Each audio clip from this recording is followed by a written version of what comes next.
Pag may pinaplan ako sa sarili ko, bali pinakikinggan ko yung intuition ko, yung instinct ko, yung pinakikiramdaman ko yung puso ko, doon ko sila kinokonek-connect.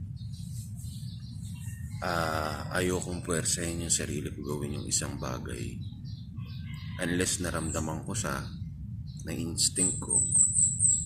And I believe kapag nangyari yun o na-feel mo yung mga ganong bagay, right direction yung gagawin mo, yung pupuntahan or yun. So pakiramdaman nyo yung mga instinct natin, mga gifts natin, I mean yung feelings, emotions, para mas makatulong mabilis natin ma-discover kung ano yung mga gusto, mga plan natin. Kabuhay ka kapatid, good morning.